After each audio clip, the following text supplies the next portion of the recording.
as you can see, I'm terrible at this so far, but I just made it. But I've noticed recently, in the past, I say recently, it's like the past 3-5 years, that the Reflex Cobra bags have been becoming really popular. Ryan Garcia, the boxer, is kind of a big a catalyst for me, as his own version, which he sells. So anyways, the Reflex bag has already been a thing. It's actually, it used to be, they would put like a speed bag at the top. It was a long pole, and there was a spring at the bottom. So you had this, when you jabbed it, you just had this thing that swayed way back and way forward, and it took a long time. So it really wasn't helping you with realistic head movement. You had a lot of time to do something about it, and it wasn't realistic to actual fighting. So I think it was more of a gimmicky thing.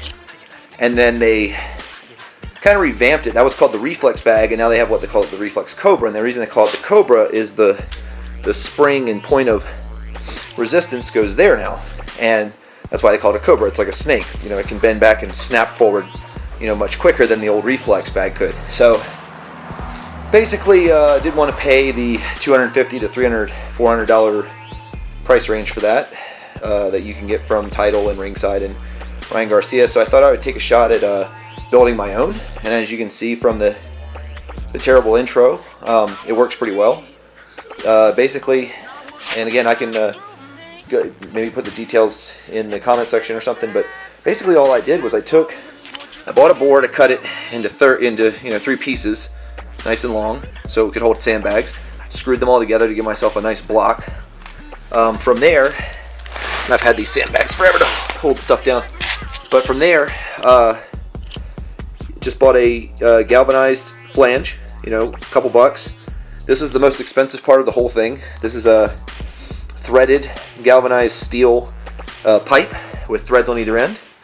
From there, and you can't see, but down in here for 80 cents, I bought basically a plastic piece pole that slides just inside this, and then bought another, again, like dollar plastic piece that was even thinner that slid just inside that. Basically, you don't have to do this, but I filled all 3 pipes with Loctite insulation foam, sprayed it down in there. It basically blew up like foam does. This is a 6-foot like safety rod that you would stick in your fence. The second most expensive part, this orange fiberglass safety rod, is about $5 or $6. From there, well, I guess actually the tape is expensive these days. From there, you just had to get, you know, a 3/4 inch cap to go on your 3/4 inch pipe, screw it on, drill a hole in the top, slide this down into the foam that's now hardening, obviously down in there. The cap's already on. This comes up. This is simply just a gator skin dodgeball. You can buy it at any Walmart for a couple bucks. Like, it's just one of those like pleather dodgeballs. Basically stuck that straight through the top of the stick with some glue on the inside. Like, do it once, pull it out, glue the inside of the ball, put it back down, and then basically tape it up with a bunch of, I like Flex Seal tape.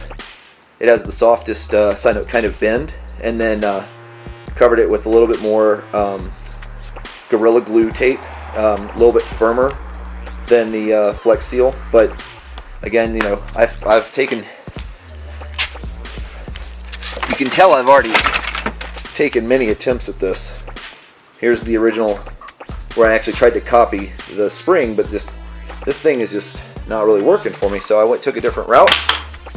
This is actually a cheaper route if you were to buy this or build this, buy these parts and build this yourself this way without taking a bunch of trial and error like I did. I mean, again, the board is the steel pipe's like $15, and I think that's the most expensive thing. You're gonna probably come around about just a shade under $50, maybe plus $40 for everything all totaled. But again, you build this thing and it's ready to go. It does exactly what everything else does, and you're not paying $250 to $400 for one of these.